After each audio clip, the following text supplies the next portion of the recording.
Nous avons réalisé cette représentation du paysage de la grotte Cosquer d'il y a 20 000 ans. Voici l'entrée, à l'époque accessible à pied. Aujourd'hui, cette entrée est immergée. Il y a 20 000 ans, dans un climat de maximum glaciaire, le niveau de la mer était plus bas de 120 mètres. Le réchauffement climatique qui a suivi a contribué à la fonte des glaciers continentaux et à la montée du niveau de la mer. D'un côté, de l'eau colorée représente la mer, le glaçon placé dans l'eau simule un glacier de mer. De l'autre côté, un support rocheux représente un continent entouré par la mer, le glaçon posé dessus simule un glacier continental. Seul le niveau de l'eau donne le récipient de droite à monter. Nous en concluons que la fonte des glaciers continentaux cause la montée du niveau marin.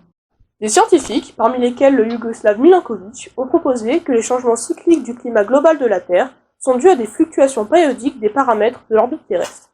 Un de ces paramètres est l'inclinaison de l'axe de rotation de la Terre. Dans cette expérience, nous avons fait varier cet angle. Nous observons une répartition différente de l'énergie solaire reçue par la surface terrestre. Bruno Arfib est maître de conférence au CEREG. De toute façon, le niveau de la mer, il change, à l'échelle des temps géologiques. Mais en plus, il change très très vite, parce que l'homme a eu une activité industrielle très forte au cours du XXe siècle, et il a toujours une activité industrielle très forte. Voici une expérience pour mettre en évidence l'impact de l'homme sur l'effet de serre. La Terre est au centre, la boîte contient de l'eau tiède. Nous observons une température plus élevée quand l'effet de serre est plus important.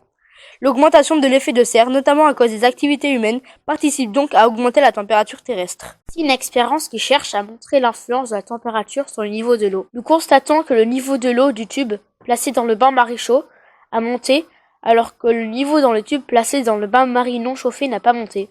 Nous en concluons que le niveau de la mer monte lorsque l'eau est plus chaude.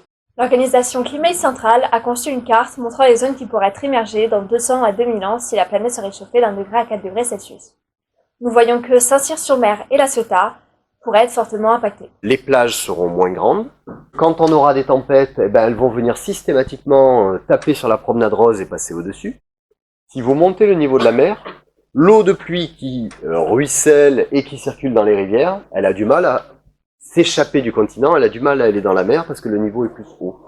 Et donc ça va augmenter les inondations aussi dans les zones qui sont basses. Laurent Loubrieux est responsable des ports et plages de la ville de Saint-Cyr-sur-Mer. Il est sûr que la montée des eaux sur des dizaines d'années aura un impact sur les activités humaines. Pendant de nombreuses années, on a eu tendance à mettre des ouvrages de protection pour protéger le trait de côte.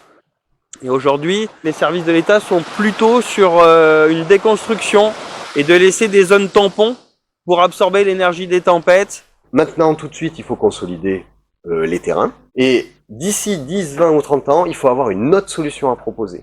Est-ce que l'autre solution, ça serait pas de se reculer? Pour conclure, la montée du niveau de la mer modifiera nos littoraux, remettant en cause leur occupation. Il est donc urgent de réagir en diminuant l'impact de nos activités et en adaptant nos modes de vie et nos habitats.